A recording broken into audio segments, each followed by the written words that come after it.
Et bonjour Charline Vanhoenacker. Bonjour Antoine Decaux. Dites, vous avez le jeune Voltaire. Oui. Moi j'ai le duc de Sully. Dans le jeune Voltaire. On n'a plus qu'à faire une série tous les deux. Hippolyte Girardot, bien sûr, qui sera là aujourd'hui. Il va ouvrir l'émission. Et puis on va parler du Parrain 2 avec Thomas Croisière. Il y aura également Clara Dupont-Moreau. Il va parler de Stéphane Zweig avec Juliette Arnaud. Voilà. Eh bien, encore un joli programme en perspective. Il est 17h, vous écoutez France Inter.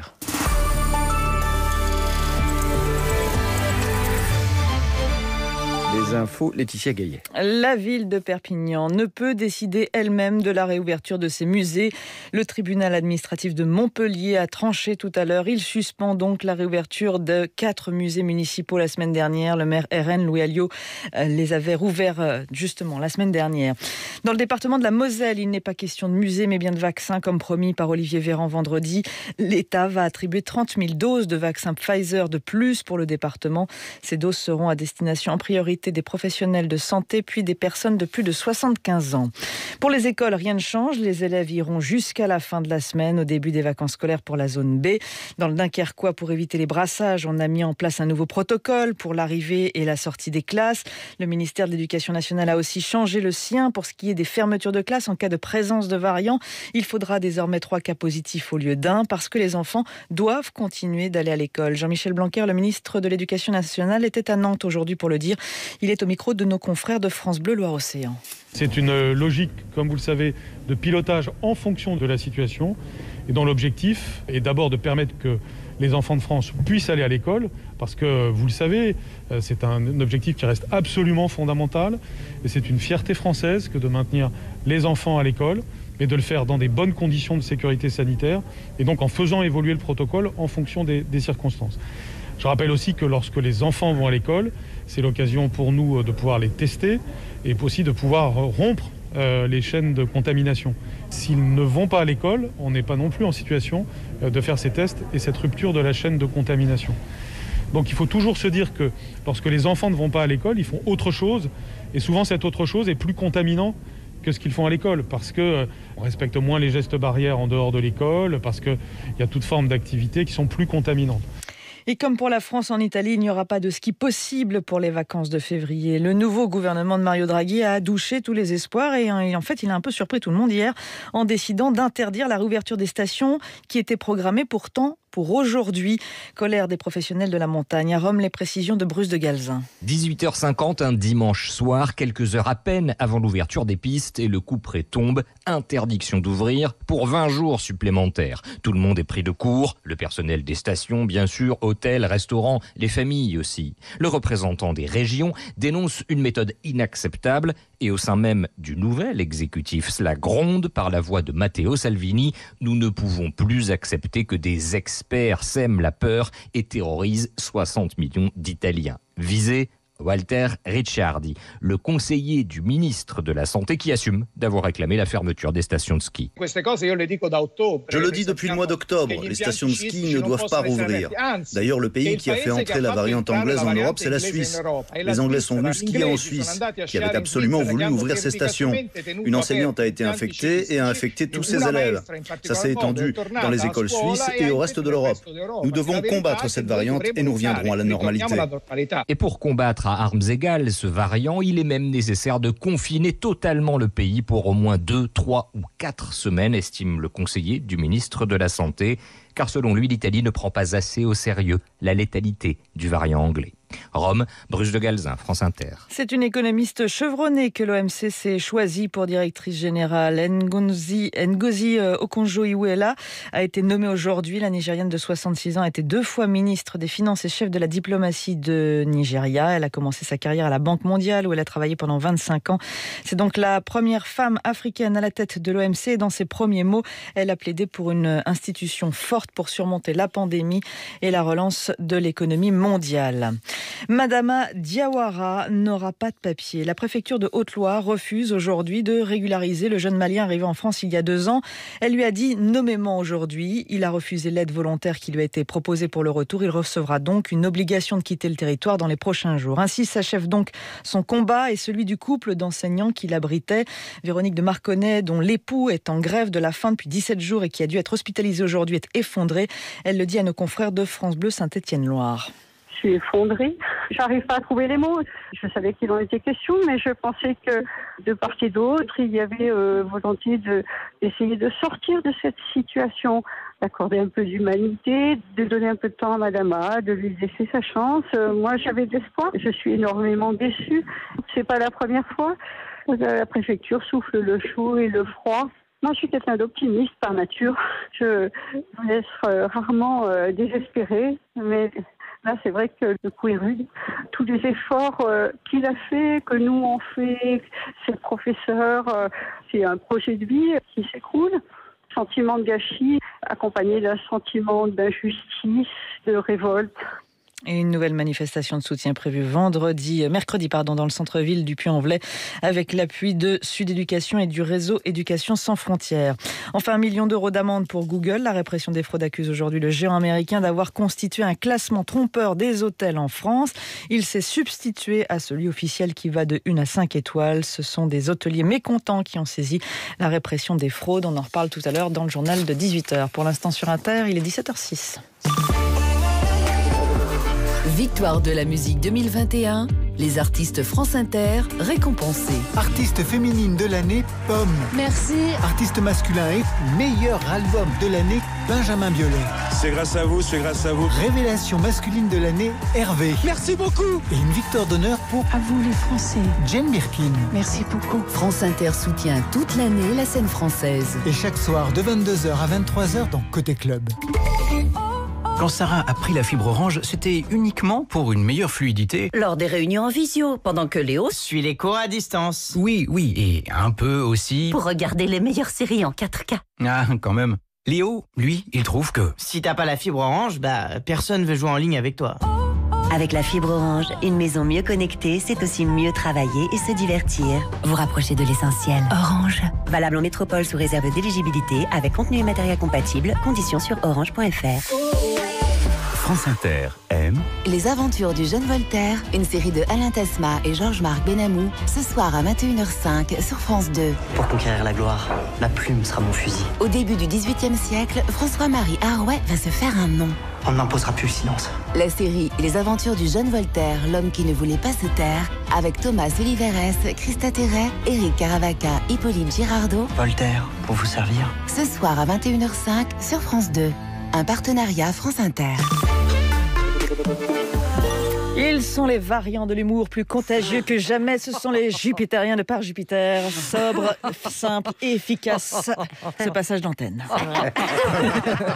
C'est vrai. On est les variants du grand remplacement. Merci Laetitia Gaillet. Je vous en prie.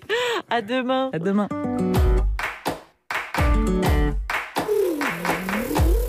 15h dans le bureau de Par Jupiter. C'est excellent. Oh Guillaume. Non mais laisse-le, il écoute ma dernière chronique. Mais super, moi j'arrive pas à me concentrer. Oui, c'est bon signe, ça veut dire qu'elle était pas mal rigolote. Oui d'accord, enfin je travaille moi là. La barre de rire. Non mais c'est des petites blagues quoi, c'est plutôt l'axe que j'ai trouvé, je pense qu'il fait tout le décalage. Je pensais pas qu'une vidéo de chat me ferait autant marrer moi. Non mais nous on a bien entendu, c'est bon là on peut bosser maintenant. Attends, j'ai jamais parlé de vidéo de chat moi. T'as regardé laquelle de mes chroniques là? Non, bon Charline là tu vas te faire du mal. Non regarde, attends tu vas rire, le chat il est sur la table basse, il va sauter, regarde ça marche à tous les coups. J'avoue en plus il est super mignon. Mais vous croyez où là? Vidéo gag? Ça va, on peut se détendre un peu quand même. Ouais, tu peux te détendre en écoutant ma chronique alors, c'est quand même un autre niveau que ton chat suicidaire. Oui, suicidaire mais super craquant. Ouais, écoute Charline, parfois on a envie de légèreté, c'est comme ça. Tu veux dire que je suis lourde avec mes chroniques? Mais non. Mais non, c'est juste que parfois il suffit d'un chat qui tombe pour se marrer. Ok, bah super, ok, bah je vais y songer, ouais. Alors qu'une bonne chute... Ouais, c'est visuel, c'est vrai que c'est visuel. Bien sûr, et pourquoi pas remplacer tous les chroniqueurs par des chats alors Non, mais c'est visuel aussi ça. Toi Juliette, je te verrais bien un joli siamois à ta place, tu vois. Bah oui, c'est mignon ça les siamois. Et moi j'imagine pour te remplacer, il y aurait un chat à poil gris, plutôt grand, un bâtard peut-être. Il y a du sarcasme là, j'ai l'impression. Enfin, quoi qu'il en soit, moi mon chat préféré, c'est le chat Ardennais. Sinon, niveau boulot, concentration, Juliette, ça a l'air d'aller. Moi, mon chat préféré, c'est le chat Arline. Dès l'heure tombée sur ses pattes, celui-là. C'est mon petit côté félin. Et puis ton petit côté bâtard.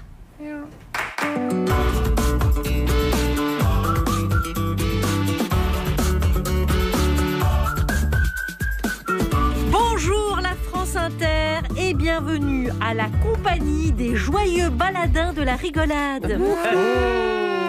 Donc voici la devise: Bien mal acquis ne profite jamais, sauf à Levallois-Perret.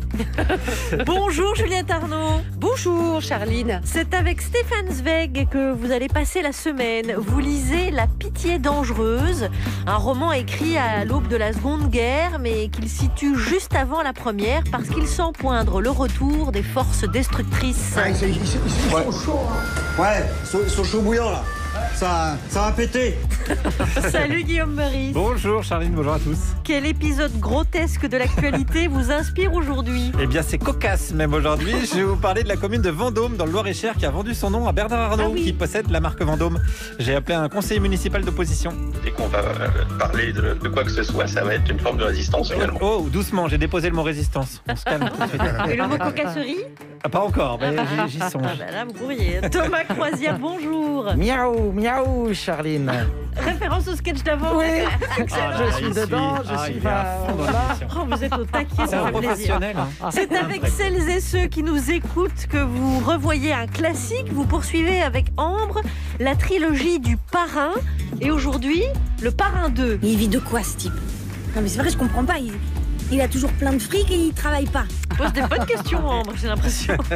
Et dans La famille par Jupiter, voici la frangine Juliette Arnaud. Et le reste de l'équipe. Rousseau disait que la voix intérieure ne se faisait pas entendre à celui qui ne songe qu'à se nourrir. À partir de là, je soupçonne, au vu de ses chroniques, que lui, ça va, il a pas trop la dalle. Hippolyte Girardot. Pas mal. Salut à tous. Salut à tous. Juge les lancements en direct. Comme de ça, quoi on va mal. parler? Oui. Les collapsologues n'arrêtent pas de dire nos futurs comme des vrais punks. Moi, je dis pas du tout. Il y en a du futur. C'est du turfu et c'est du velu. Ok, je me réjouis. Ensuite, celui qui dispose de la capacité à nous faire entendre tous les instruments, même ceux qui ont disparu en même temps que les dinosaures. Chewbacca. Oui, moi aussi, je vais être là et je vais parler des mush. Rien à voir avec le futur. Si. Si, très bien. Les moches, c'est les gens pas beaux? C'est quoi? Non, c'est pas ça. C'est un groupe anglais. Les mush. Et enfin, celle qui nous fait entendre la voix des écrivains. Et si elle place celle de Gustave Flaubert au-dessus de tous les autres, Gustave alias le gars du gueuloir, ce n'est évidemment pas parce qu'elle est sourde, Clara Dupont-Mono. Bonjour Juliette, bonjour à tous. On va parler de vampires. Ah! Voilà, alors ça je m'y connais très très bien. Et puis avec tout ça, un journal aux airs folâtres, des exercices proposés par nos écolâtres, un dessin recommandé par les pédiatres, pour une émission dont la beauté ne fait que croître. Vous musardez dans les dictionnaires de rimes, vous? Pas du tout. Vous musardez. France Inter. Charline Vanhoenacker. Juliette Arnaud. Par Jupidémie. Chers amis, chères auditrices, auditeurs, c'est lundi, hein? Voilà, c'est un petit lundi, quoi. Ouais, c'est un bon début, je trouve. C'est lundi pour tout le monde, quoi. C'est un lundi. Ouais. C'est-à-dire que comme on fait pas grand-chose du week-end, et qu'il fait frais pour la saison... Ouais, c'est vrai que ça, c'est un peu rafraîchi encore. Moi, j'ai fait des burgers pour la Saint-Valentin. Ah ouais? Ouais. Parce que, non, mais comment est-ce qu'on fait pour avoir des trucs à raconter en ce moment? Ça, c'est la question, hein, surtout un lundi. Hein. Alors moi, dans ces cas-là, j'ai une bonne secrète. Je demande à Hippolyte Girardot de raconter un truc. Pour raconter n'importe quoi sur n'importe quoi, n'importe quand. Nos auditrices, nos auditeurs, ils savent que Hippolyte Girardot, il a toujours quelque chose à raconter. Je peux y aller n'importe quand. Et le lundi, c'est plus difficile que d'autres jours. Allez-y, Hippolyte. Je suis en 4x4 permanent, moi. Aussi incroyable que ça paraisse, hein, alors que nous avons le sentiment... Au-delà du sentiment d'ailleurs, d'être enfermé, d'être prisonnier, oui, d'être confiné, que notre désir le plus cher serait d'aller gambader. 14 volontaires vont aller s'enfermer dans une grotte à 100 mètres sous terre, sans montre. Ouais, sérieux. 40 jours au fond d'une grotte, sans lumière naturelle. Et cette opération va permettre d'analyser leur comportement. Why? Pourquoi tout ça? Eh bien, une étude menée après le premier confinement annonçait que 40% d'entre nous, c'est beaucoup, à la surface donc, commençaient à perdre la notion du temps et à ne plus être capables de se projeter dans le futur. Plus se projeter dans le futur! Et on va remédier à ça en restant 40 jours au fond d'une grotte? Vous m'expliquez le truc scientifique là? Mais l'odeur nauséeuse de cette idée me fait penser à celle des commissions que le gouvernement met en place dès qu'il y a un problème. Le monde brûle. Mettez-moi 30 types en commission pour qu'ils trouvent des solutions. Le futur disparaît? Mettez-moi 40 types au fond d'une grotte, ils vont trouver la solution. Du fond de ma caverne, du fond de ma grotte des années 70, repeinte en peinture rupestre version LSD, moi je vais vous la raconter. Le futur, fanfare! Alors déjà, Musk qui envoie des Tesla en orbite au Dubaï et qui installe un casino sur Mars, t'oublies. Possible ou pas, on s'en fout, car qui a envie d'aller sur Mars perdre au blackjack? T'as même pas le cash. Le vrai futur, ce sera du hardcore, on dirait du porno sur le dark web, interdit à tous âges, du chemsex, ça vous fera péter le cœur, ça sera du velu, du kipois, du futur te prendra all the way, et ce sera létal. Je te démontre. Ce lundi 15 février 2041, c'est ton jour de bagnole, tu vas en profiter. Mais pas pour te balader, d'ailleurs, t'irais où, pauvre pomme? T'as droit à 400 km par an et le pire, c'est que c'est toi qui te fliques tout seul avec ton iPhone. Alors direction shopping verdure pour la Saint-Valentin. Quand tu respires l'odeur des arbres dans des caissons virtuels et plus en pleine forêt de Fontainebleau. Quand Deauville se visite en combinaison de plongée depuis l'inondation de 2030. Quand skier dans de la neige reconstituée te coûterait 6 mois de salaire, crois-moi, Bricorama, Leroy Merlin ou Truffaut, c'est Byzance. Allez, roule ma poule. Donc, t'as programmé l'achat d'un palmier nain pour l'offrir à ta copine, vu que le dîner prévu a été annulé à cause d'une invasion de moustiques tigres qui trimballent la dingue, et même si le palmier nain est aussi con en 2041 qu'un ficus en l'an 2000. Sur la route, pas de folie non plus, non. La dronification totale du pays sous le prétexte de la sécurité analyse en permanence ta conduite. Si tu ralentis un peu pour jeter un œil sur les tentes des migrants de l'eau montée du sud trop sec, le réseau te rappelle ton compte à rebours. Palmier nain ou compassion? Allez, roule, petit caniche, va. Tu te souviens à peine quand cette mesure était passée à l'Assemblée. À l'époque, remarque, comme aujourd'hui, tu lisais pas les petites lignes, caractère 4. Et les députés non plus, ils savaient même pas ce que c'était qu'un salaire moyen. Des vieilles tâches. Dans le magasin, t'indiques ton parcours, tu vas pas commencer à suivre ton instinct ou cette chevelure. Reste dans le rang des plantes vertes. Tu achètes ton ficus grâce à l'autorisation obtenue auprès d'une secrétaire administrative au bureau des autorisations domestiques. Tout ça grâce à ta copine qui lui a trouvé une petite place dans une séance de dépigmentation. C'est ultra chic dans cette époque où tout le monde bronze non-stop toute l'année. Évidemment, tu vas pas t'arrêter au café sécurisé car les news annoncent parfois un cas de Covid-39 dans un de ces établissements. Le port du masque à 6 couches est recommandé, donc bon, ok, ouais, laisse tomber. Tu rentres de ta sortie de la semaine, ton palmier nain en main, à peine 23 km de roulé, bien joué, et là ta copine te dit « Merde, Roro, je t'avais dit un ficus pour la Saint-Valentin quand même, Roro !» Ça, les mecs et les filles, ça changera pas, j'en suis sûr. Ou alors, je me la cryogénise. Ta petite troupe, là, alors la petite troupe de la grotte, là, les Koh-Lanta, des stalagmites, les cobayes de la fin du monde, c'est bon, vous avez réussi à vous projeter dans le futur, ça conne ce qu'il faut, vous le sentez bien venir, le futur, bien au fond. Il n'y a pas besoin de s'enfermer 40 jours sans montre pour se rendre compte que la seule option qui restera, ce sera de choisir la plante verte qui vous tiendra compagnie dans le grand trou, et même au fond de la grotte. Merci, Pauline Girardot. On va fermer, monsieur. Ça va beaucoup mieux. Ça m'a mis une patate. On va fermer, vous finissez votre conso, puis on y va. Hein. Gros malin, hein. Moi, je suis tout seul à écrire. Pauline Girardot, mais oui. Et moi, si on me demande de m'enfermer dans une grotte avec vous, vous avez toujours un truc à raconter. Toujours. Alors, moi, je vais avec vous dans la grotte. On peut même peindre. Après, je sais pas si je vous confie les clés de la grotte, mais ça, c'est une autre histoire. J'en veux pas. Otis Redding, c'est Chewbacca qui a programmé, donc pour toute réclamation, voyez avec lui, hein, c'est fa. Sad song, ah bah super, la pêche ce lundi.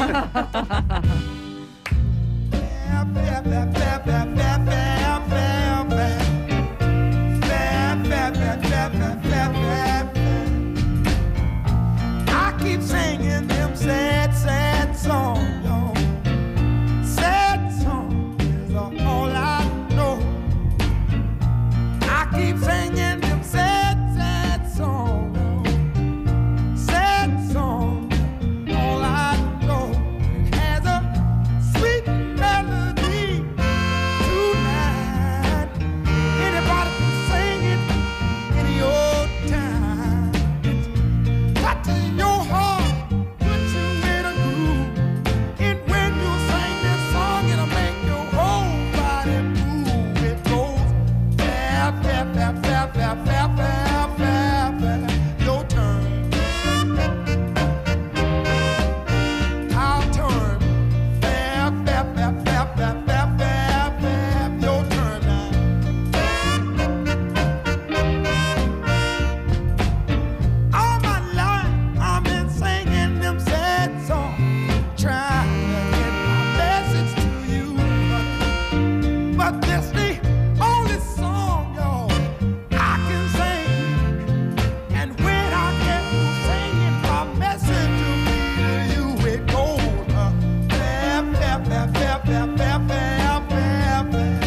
rouler en décapotable avec Hippolyte Girardot au volant, tranquille. Oui, en train d'éviter les grottes. Avec le chauffage à fond, c'est pas très écolo vu le temps qu'il fait. Hein.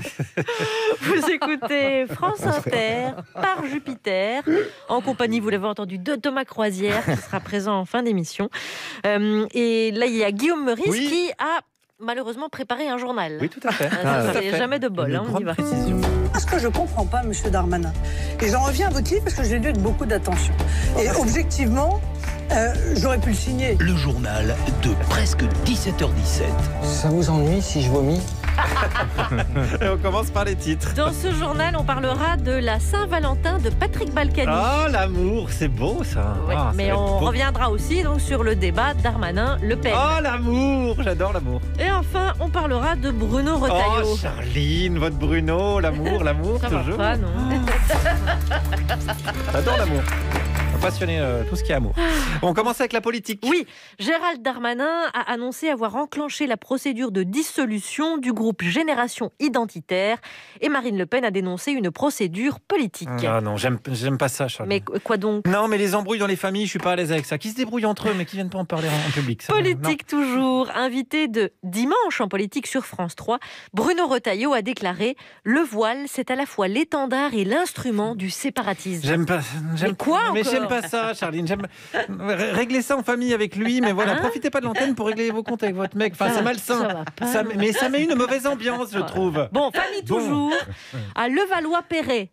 Là, j'ai aucun lien. Bon, jusqu'ici, ça va. Levallois-Perret, Patrick Balkany a utilisé les panneaux d'affichage de la ville pour déclarer sa flamme à sa femme Isabelle. Ah, ça, c'est bon. On leur souhaite de vivre heureux et d'avoir beaucoup de mise en examen. Covid-19, maintenant, depuis ce matin, le protocole sanitaire dans les écoles a été allégé. Non, renforcé. C'est allégé, c'était la semaine dernière. Non, là c'est allégé. Là, la semaine allégé. dernière c'était renforcé. Attendez, on est en semaine A ou en semaine B là Semaine B, donc c'est allégé. Ouais. Non, attendez, parce que c'est pas renforcé depuis semaine B. Parce que du coup, après les vacances, on allège ou on renforce? On renforce l'allègement, je crois. Ah voilà, d'accord. Voilà. Mais soyons précieux, c'est plus clair. C'est plus clair, en effet. Oui, bien sûr.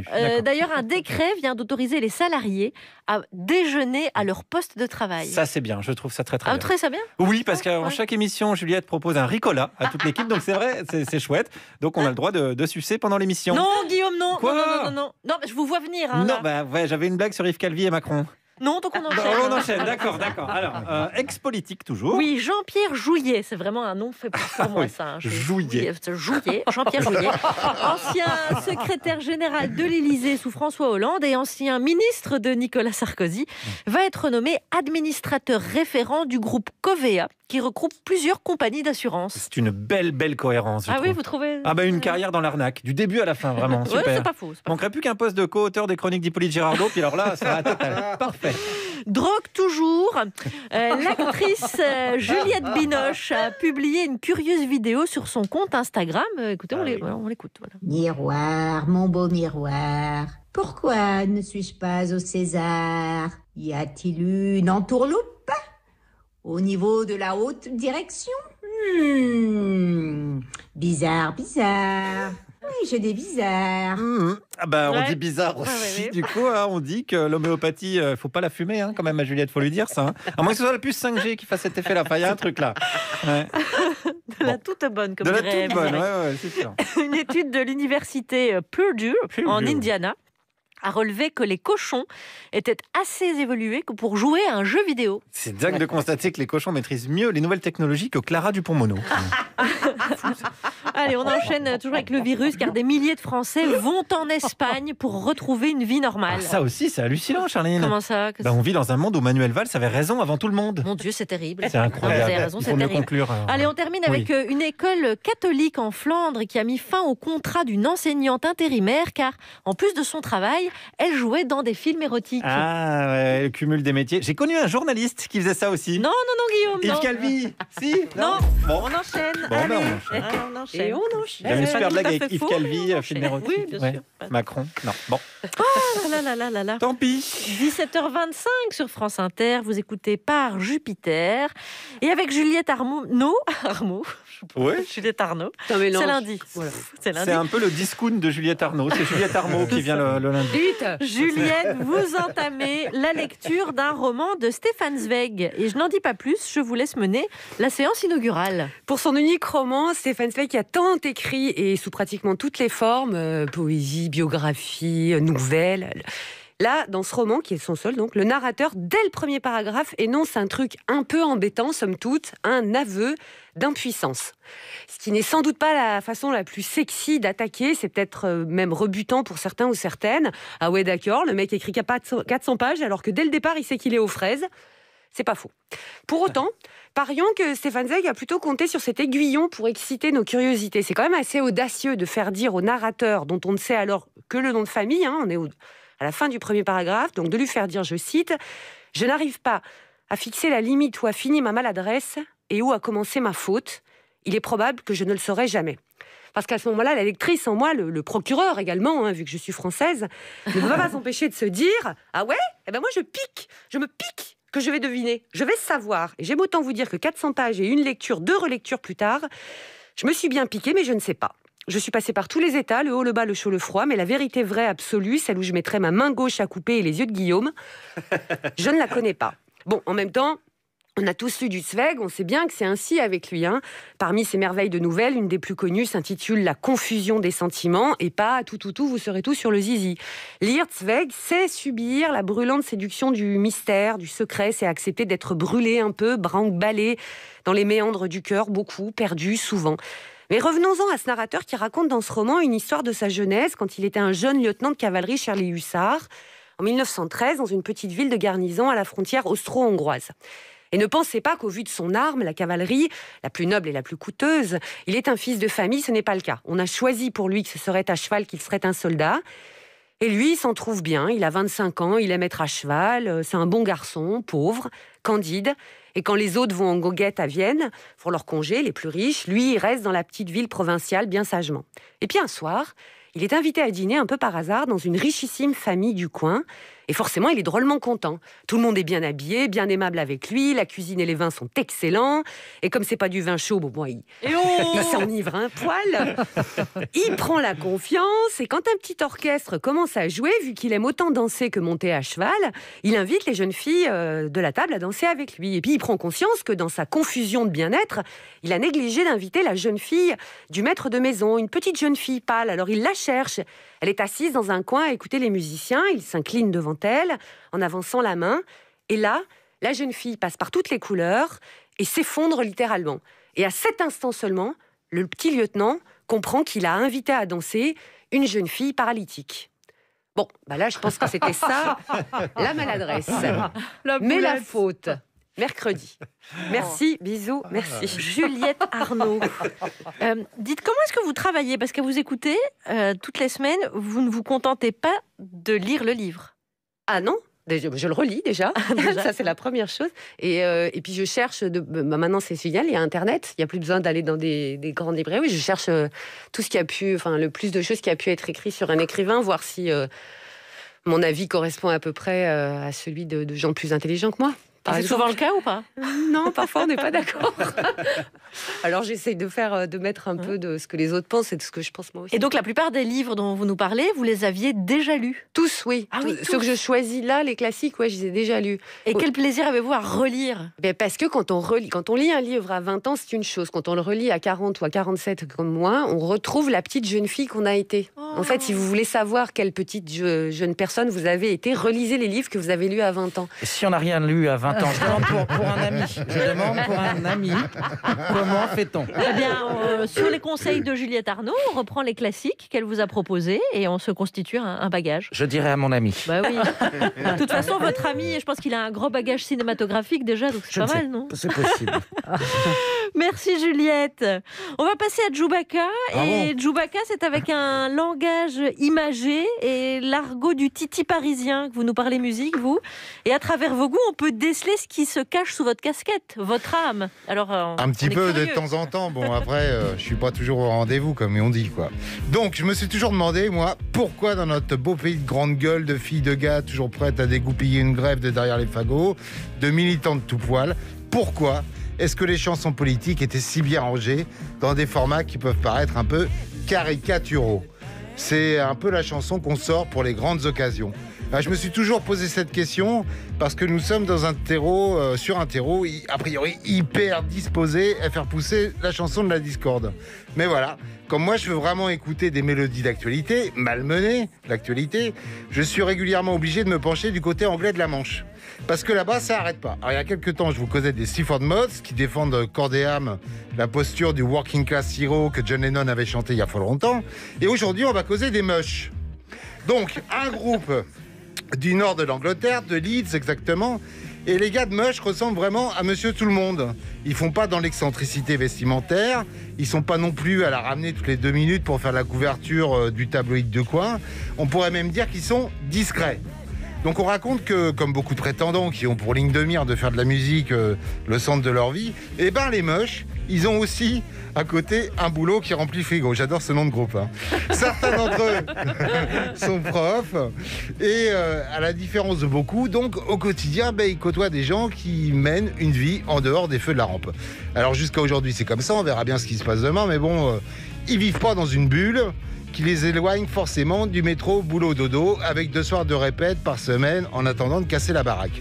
Mais chez eux, ce fragment de normalité en fait explose dès qu'il s'agit de brancher les amplis parce que chez eux, rien n'est facile. Chez eux, c'est mieux. Rien n'est facile. Car leur musique est un bordel très organisé. Alors, c'est-à-dire une montagne russe où chaque palier nécessiterait un sas de compression. Et leur premier succès, attendez-vous bien, c'est Alternative Fact. La particularité, c'est que c'est un morceau qui dure 10 minutes. Quand je dis qu'ils font des trucs, ils vont pas écrire 3 minutes 30 pour t'en mettre plein les gencives et rentrer dans un format qui est défini par le business. Non, ils font déjà compliqué dès le départ. Mais le pire, c'est le mieux, le tout bien, c'est que ça a marché et les radios anglaises de la perfide Albion vont diffuser ces 10 minutes qui shootent la désinformation. La campagne du Brexit a peut-être un peu aidé à ça, mais bon, on peut pas dire que le pari était franchement gagné d'avance. Alors surtout que leur composition impasse de guitare, langue du quartier, de la scène punk new-yorkaise, un poil intello de la fin des années 70. Oui mais voilà, ils possèdent une simplicité et un énervement contenu dans leur composition que moi j'adore et qui vous donne pas l'impression qu'on vous la joue de haut. Alors pour leur album Line Enacted, les sujets abordés sont aussi différents que l'arrivée des mecs habillés de bas en cap avec des fringues de protection antivirus, la soumission de la population à ne pas savoir ce qui sera fait demain et ce que demain sera fait, le jeu des médias et des réseaux face à la désinformation, notre capacité humaine à accepter que d'autres doivent vivre moins bien que nous, mais sans que ça nous pose de problème, le cynisme comme une arme de propagande politique et de la dystopie en intraveineuse. Voilà, tout cela est raconté avec des rigolardises quand même, et il y a quelques envolées surréalistes. Maintenant, vous savez à quoi vous en tenir, voici Blunt Instrument.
Clerics are building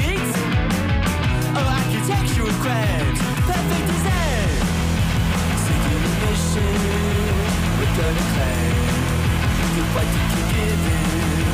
Bloody cement, bloody cement, bloody cement, bloody cement.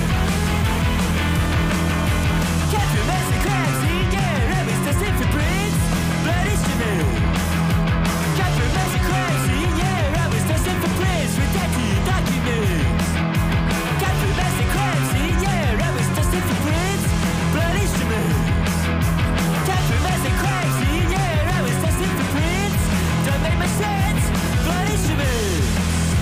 Secret mission. I got your back. With what you can give it. Bloody cement. Bloody cement. Bloody cement. Bloody cement. Captain Massey crabs in your rabbits, the simple prince. Don't make much sense. Captain Massey crabs in your rabbits, the simple prince. As a impressionist. Captain Massey crabs in your rabbits, the simple prince. Don't make much sense. Captain Massey crabs in your rabbits, the simple prince. Don't make much sense. Bloody cement. Bloody cement. Bloody cement. Bloody cement. Bloody cement. Bloody cement. Bloody cement. Bloody cement.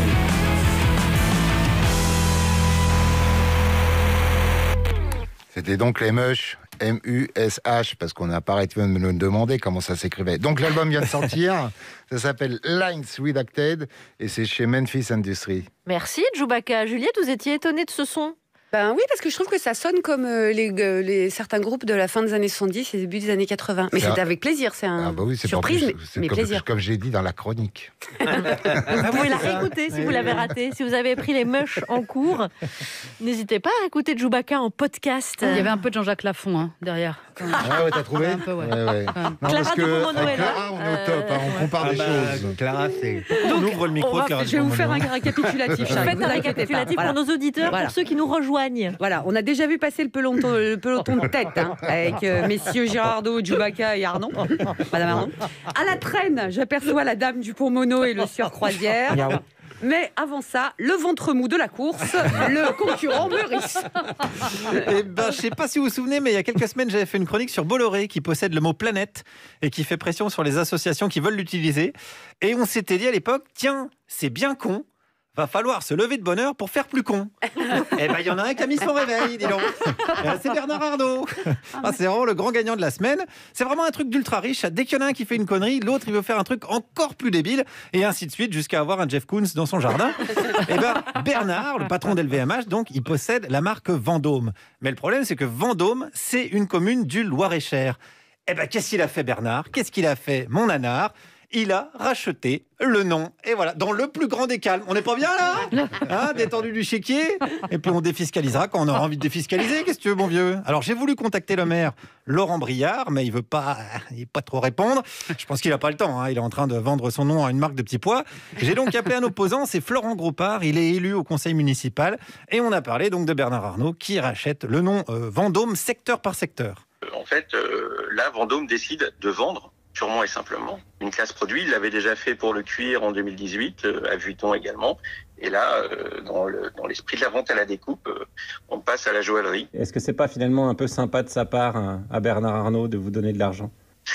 Oui, c'est vrai que les collectivités territoriales, les mairies, etc., on manque d'argent. Et voilà. Et qui arrive? C'est Bernard. Merci Bernard. Et comme c'est un mec qui sait négocier, il a racheté 10 000 balles. Ce qui est quand même, vachement généreux, non? Non, mais pour un mec qui aime l'argent, parce qu'il adore l'argent, c'est sa passion, l'argent. 10 000 balles, c'est pas mal. Ça doit être à peu près ce que Djoubaka a touché en dessous de table pour mettre Carla Bruni dans la playlist. Hashtag on n'oublie pas, Djoubaka, on n'oubliera jamais. Alors, revenons sur Bernard. Je sens que je m'énerve pour un truc. Alors, Bernard, est-ce qu'il est quand même pas sympa avec ses 10 000 boules? En même temps, je suis pas sûr qu'avec 10 000 euros, on rend flou la totalité de nos caisses, mais... C'est pas mal quand même, 10 000 euros. Ouais, surtout que c'est le prix des bottines de Vuitton qui s'appelle déjà Vendôme. Ah bah voilà, oui, il y a une cohérence quand même. Ouais, c'est assez logique tout ça. 10 000 balles les bottines chez LVMH, je me rendais compte. Attention, vous bavez, Clara. Ouais, vous bavez sur votre tailleur Chanel. 10 000 euros. Alors, faut pas la même chose. Hein. Oui, c'est pas la même chose. Oui, je sais. On fera une chronique mode un petit peu plus tard. 10 000 balles les bottines. Faut pas marcher dans une merde de chien dans la rue. Hein. Sauf si c'est une sculpture de Jeff Koons. Dans ce cas-là, ça gagne de la valeur. C'est un petit peu technique, le luxe. Alors, j'ai calculé, c'est même pas l'équivalent d'une crotte de nez. La fortune de Bernard Arnault, c'est plus de 100 milliards d'euros. Son poids, j'ai estimé 70 kilos. Même un poil de cul de Bernard Arnault, ça te fait vivre une famille de smicards sur 60 générations quand même. On en est là aujourd'hui, d'accord ? Florent, il a fait un autre calcul. Lui. Ouais, c'est ce que j'ai dit. Il fait 6 secondes d'effort, puisqu'il a touché 44 milliards pendant la pandémie, là, entre mars et décembre dernier. Ouais. Et donc, ces 44 milliards, si on s'amuse à diviser en nombre de jours, en nombre, etc., on arrive... il a touché 10 000 euros en 6 secondes. C'est beau, hein. C'est beau. Le temps que je dise cette phrase, bam, 10 000 balles. Hop, attention. 10 000 balles encore, la vache. 1, 2, 3, 4, 5... Bam, 10 000 balles. Faudrait calculer combien ça fait en agui. C'est l'équivalent de notre système monétaire à France Inter.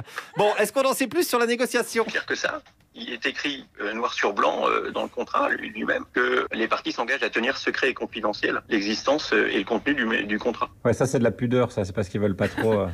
Ah oui, en fait, c'est pudique ces gens. Ouais, c'est ça, on le sait, il y a une gêne, hein, voilà. C'est comme tous les génies qui font fortune. Regardez Thomas Croisière, il va se cacher au Cap Ferret pour être tranquille.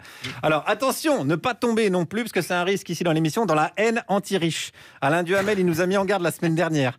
Alain Duhamel, vous voyez, c'est le gars qui est dans la télé depuis que t'es tout petit en fait. Il était vendu avec la télé, Alain Duhamel. Même Michel Drucker, quand il était petit, il regardait Alain Duhamel à la télé. Et il a dit pas de haine anti-riche. Bernard Arnault, il a protégé donc le nom pour le cuir, la joaillerie, et pour le reste, il a pris soin d'ajouter un droit de préemption à la fin du contrat, une toute petite ligne. Alors, ça veut dire si vous voulez utiliser la marque Vendôme, vous allez avoir des problèmes. Quel que soit le produit, en tout cas c'est ce qu'on lit dans cette petite phrase un peu alambiquée. Et du coup, on se dit effectivement, si on du thé, n'importe quel produit, une bagnole, que sais-je, tous les produits y passent. Là, il faudra demander vraiment à Bernard Arnault son avis pour avoir le droit d'utiliser le mot Vendôme. Quoi. Voilà. Alors pour le garage Vendôme, la charcuterie Vendôme, ça va poser problème. Je pense aussi à ceux qui s'appellent Vendôme. Jean-Michel Vendôme, expert comptable en Alsace. Voilà. Kevin Vendôme, youtubeur à Perpignan. Même pour nous, ça craint, on rigole. Mais si Bernard il rachète l'hôtel Meurice, je suis mal. S'il rachète la salle de shoot Hippolyte Girardot, on est dans la merde. Voilà. Et si j'en profitais, tiens moi, pour racheter la marque Florent Grospart, tiens, on sait jamais. Je suis pas sûr qu'elle vaille bien cher. Hein. Je sais pas combien vous prenez. Je suis pas très branché propriété, donc si vous voulez la prendre, prenez-la, écoutez. Ah carrément, vous me la donnez. Moi, je pense que les mots, ça appartient à ceux qui les utilisent, hein, à ceux qui les stockent dans des coffres-forts. Oh voilà, c'est pour ça que les pauvres, ils restent pauvres. Ils n'ont pas le goût du business. Comme les riches, qui n'ont pas le goût de la dignité. En fait. Guillaume Meurice, merci. Si je laissais Clara Dupont-Moreau prendre le micro. Après Meurice, ça va être difficile. Non, c'est pas pour la chronique. Ah bon, d'accord. C'était pour réagir, mais... Non, c'est la chronique. Non. Parce que je sais que vous n'en pensez pas moins. Vous avez des bottines, Clara, ou pas non, je gagne pas assez d'argent, Guillaume Meurice. Mais ça, c'est vraiment la question de quelqu'un qui ne prend pas soin à s'habiller. Voilà. Oui, c'est possible. Je sentais qu'il fallait que je donne le micro à Clara Dupont-Moreau et je sens que nos auditeurs étaient aussi friands. Allez, on passe aux exercices. Juliette. En Égypte, les vestiges d'une fabrique de bière remontant probablement à l'ère du roi Narmer, il y a plus de 5000 ans, ont été découverts. Alors, petit exercice sur la bière. Parmi les affirmations suivantes, une seule est vraie et les autres proviennent de la Wannenecker Alcohol University. D'accord. Réponse A. La bière à midi, ce n'est pas de l'alcool. Réponse B. Dans certains pays, la bière est moins chère que l'eau minérale. Réponse C. Alors, Charline, laissez-moi faire mon exercice. Oui. Réponse C. Une bière, c'est l'équivalent de 2 tartines. Ah oui. Réponse D. Quand on chauffe la bière... Oui, ça va, Juliette, on a compris. Là. J'ai l'impression que vous avez écrit cet exercice juste pour vous moquer de moi. Là. Je me trompe ou pas? Non, c'est possible. Oh là là. Oh là là, dites donc. Allez, à mon tour. C'est pas évident cet exercice. Non, mais je vous confierai plus d'exercice, c'est tout. C'est facile. C'est qui le chef? C'est Bibi. Allez. Mon exercice. Les experts de l'OMS chargés d'enquêter sur les origines de la pandémie ont achevé leur séjour à Wuhan et rendu leurs conclusions. Quelles sont-elles? Alors, petit A. Oh, regardez, les cerisiers sont en fleurs, comme c'est joli. Petit B. Alors, on n'a pas pu ramener de données pour l'enquête, mais on a ramené des grains de riz avec nos noms gravés dessus. Et on a galéré. Petit C. Nous sommes toujours sans nouvelles du patron d'Alibaba, Jack Ma. C'est louche, ça doit être lui le coupable. Petit D. On n'est toutefois pas revenu les mains vides, puisque qui va sur la Grande Muraille conquiert la bravitude. Guillaume. Lors de la cérémonie des Victoires de la musique, le public était composé de figurants. Et c'est pas la première fois qu'on fait appel à des figurants à la télévision. On trouve dans la liste suivante quand est-ce qu'on a fait appel à des figurants, tout simplement. Dans Vous avez la parole, France 2 a fait appel à 2 figurants autour de Génération Le Pen et Darmanin. Réponse B, demain soir, le FC Barcelone jouera son 8e de finale de Ligue des Champions contre 11 figurants du Paris Saint-Germain. Réponse C, en juillet 2020, Emmanuel Macron a fait appel à une figurante pour le poste de ministre de la Culture. Et réponse D, les lundis et jeudis, Par Jupiter fait appel à une figurante pour remplacer Alex Vizorek. Et je vous entends, Guillaume, je suis là. Vous entendez, vous écoutez l'exercice. Quand vous me voyez physiquement, c'est que je vous entends d'accord, aussi. D'accord, c'est moi à savoir. Si vous avez choisi de régler vos comptes à travers les exercices, bien sûr, mais n'hésitez pas surtout. Enfin, vous, chers auditeurs, chez vous, vous pouvez aller vérifier les réponses quand même, ou relire les énoncés sur Facebook, sur la page Par Jupiter. Il y a un suivi. À présent que notre esprit est exercé, que fait-on? Elle est dans le starting block, je la vois. Écoutez, Charline, ma chère, à présent que nous sommes instruits par tous ces petits exercices, est-ce qu'il ne serait pas temps d'entendre la patronne des lettres? Copatronne, avec vous, Juliette. Mais quand on vit une époque pourrie, quand les restaurants sont fermés, quand la ministre de la Culture est un hologramme, et quand la bise interdite prend une charge érotique complètement surestimée, du coup, et ben, que nous reste-t-il? Il nous reste Par Jupiter, placement produit, et il nous reste la littérature. Mais pas n'importe laquelle, la littérature qui invente des vies, saute dans le temps, bâtit des intrigues, ce que j'appelle le vrai, le bel imaginaire. Et cette semaine, moi, j'ai été servie avec un roman qui vient de paraître, qui s'appelle Le voleur d'amour de Richard Malka. Et il ne s'agit pas d'autofiction, et pour cause, le personnage principal s'appelle Adrian Gott. Il naît le 30 avril 1769, et sans le savoir encore, il souffre d'un mal étrange. Pour vivre, il doit aspirer tout l'amour que porte en elle une personne. Ça se passe par la bouche, Covid s'abstenir, lèvres contre lèvres, et par le souffle, il vide les personnes de leur mémoire affective, de leurs sentiments et de leur capacité à aimer. Chaque sève a un goût unique, puisque chaque personne est unique. Donc, parfois, il y a un goût acide, moelleux, métallique, selon qu'on a une réserve d'amour qui est intacte ou abîmée. Et Adrian Gott se retrouve immortel tant qu'il peut croiser des hommes ou des femmes qui l'approchent lors d'un baiser ou quand ils dorment. Les victimes, elles restent hébétées, étrangement creuses. Elles finissent par se suicider, puisque hormis Guillaume Meurice, qui n'est que ressentiment, on a besoin d'amour pour vivre. Bon. Adrian traverse donc 2 siècles et demi avant d'arriver à notre époque, et il nous arrive un peu chargé. Il a vécu la Révolution française, 2 guerres mondiales, arpenté tous les pays, aspiré quantité de gens. Or, il y en a une qu'il ne peut pas vider, c'est la fille qu'il aime, qui s'appelle Anna. Et là, il sait que pour qu'elle vive, c'est lui qui doit mourir. Et je ne sais pas si vous l'entendez, mais la démarche littéraire ici, c'est celle de la fabulation, que moi j'aime beaucoup, mais prise au sens médiéval du terme, c'est-à-dire l'acte de raconter une histoire. L'affabulateur, c'est celui qui ment, c'est celui qui invente. Et comme quoi, décidément, mais Juliette ne me contredira pas, les romanciers sont des merveilles d'escrocs, ce sont des menteurs. Mais oui, le roman est l'art magnifique du mensonge. Ne pas oublier non plus que le mensonge, il dit toujours une vérité. Là, cette intrigue de vampire, elle sert évidemment à parler du côté anthropophage de l'amour. Adrian Gott, il dévore le cœur de ses proies, et bien dans le langage courant, et ce qu'on ne dit pas, dévorer des yeux, manger de baisers, passer à la casserole, oui aussi. Et puis, ce que j'aime bien avec la fabulation, c'est qu'elle réveille d'autres imaginaires. En fait, les imaginaires se parlent et se répondent entre eux comme une espèce de famille de cousins éloignés. L'intrigue ici, elle rappelle évidemment Frankenstein de Mary Shelley, mais Adrian Gott et Anna pourraient se dire « Belle amie, ni vous sans moi, ni moi sans vous », phrase tirée de Tristan et Iseult. Anna pourrait dire à Adrian « Mon amour, mais je te l'ai donné avant que tu l'aies demandé », phrase de Juliette à Roméo dans la pièce de Shakespeare. Adrian Gott pourrait ajouter « Il y a mourir dans Je t'aime », comme dans Sache que je de Jean-Jacques Goldman. Si on parle de chef-d'œuvre, autant y aller franchement. Mais c'est pour vous dire que ce livre revendique aussi l'imaginaire Et il dit, et moi j'aime ça, oui, il faut mentir, il faut inventer, jouer avec la vérité. La vie n'est pas un procès verbal. Je vous redonne les références. Le voleur d'amour de Richard Malka est paru chez Grasset. Merci Clara Dupont-Mono pour ce conseil lecture. Chewbacca a programmé Delgrès sur France Inter. Exactement, allez on y va les gars. Jupiter, assez, dit-il. Et on se retrouve après, Thomas Croisière. Tenez-vous prêts. Ouais, miaou miaou.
Bienvenue si vous nous rejoignez sur France Inter.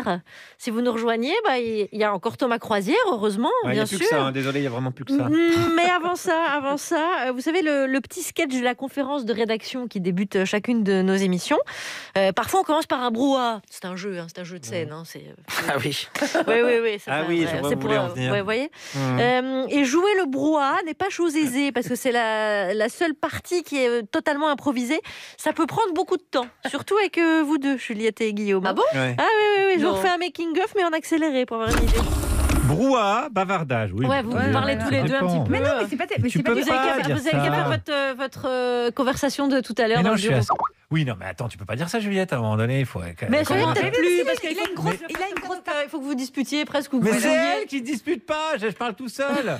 Mais je te dis qu'il a une énorme tête. Mais il a une énorme tête. Ça n'a pas de problème. Je t'ai entendu dire que t'as une énorme tête et j'ai vraiment cru que t'allais dire. Toi aussi. Ça m'a fait rire. J'ai cru vraiment que t'allais dire une énorme tube. J'ai eu peur. Mais je ne suis pas Alex. Et puis je parle de Ramsey. Je vais pas dire qu'il a une énorme. Je parle de quoi je sais. Il a une énorme tête. Non, mais on a eu très peur. Elle a eu très peur. Non, c'est vrai. Moi aussi, j'ai cru. Ce confinement est mauvais pour ta sexualité. Tu vois des dubs de partout. Lui, il n'avait pas du tout compris ça. Voilà. Bon. Ça va pas bien, hein. Ça va pas bien. Mais c'est vrai que ce confinement est mauvais pour nos sexualités. Mais bien sûr. Et Ramzi Assadi, notre rédacteur en chef, il n'a pas une grosse tête, mais Juliette l'embête en disant qu'il a une grosse tête. Et c'est lui qui récupère tous nos making-of, donc merci à lui. Il a aussi beaucoup d'autodérision. Merci Ramzi. Allez, parmi les auditeurs qui confient leurs souvenirs de cinéma, Thomas Croisière, vous favorisez un peu une auditrice, j'ai l'impression. Elle revient en 2e semaine pour une suite, donc.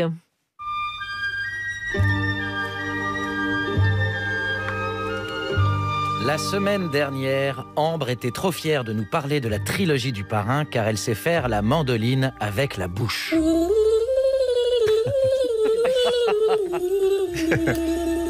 Nous étions dans le clair-obscur du bureau de Don Corleone pour une des plus grandes scènes d'ouverture de l'histoire qui nous immerge instantanément dans la saga.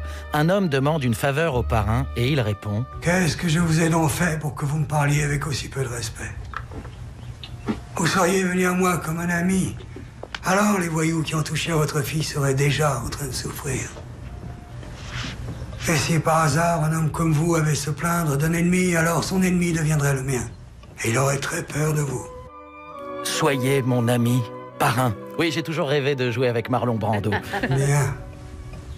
Un jour, et ce jour ne viendra peut-être jamais, je vous demanderai de faire quelque chose pour moi. Mais en attendant ce jour, je vous offre ce service en l'honneur du mariage de ma fille. Tout est dit. Impossible désormais de quitter la famille Nila Saga, ce qui me rappelle une réplique d'Al Pacino dans Le Parrain 3. Celle-là, je vous la mets en VO, telle que je la découvris au cinéma. Just when I thought I was out, they pulled me back in. Moi qui pensais en avoir fini, il me ramène dans le jeu. Obsessionnelle citation pour Tony Soprano dans la série du même nom. Si vous n'avez jamais regardé Les Sopranos, cessez de courir les nouveautés sur Netflix et jetez-vous dessus. Vous me direz grazie.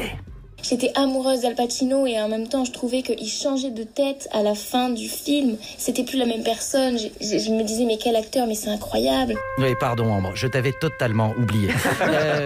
Tu sais que le producteur Robert Evans ne voulait pas de Pacino qu'il surnommait le petit nain. Lui voulait mon sosie, Robert Redford. Il a même déclaré un nabo ne jouera jamais Michael. Mais Coppola tint bon et puisque La Vengeance est un plat de pâtes qui se mange froid, après que Le Parrain 1 est devenu le plus gros succès de l'histoire du box-office, il accepta de réaliser le 2 si la Paramount débarquait le producteur.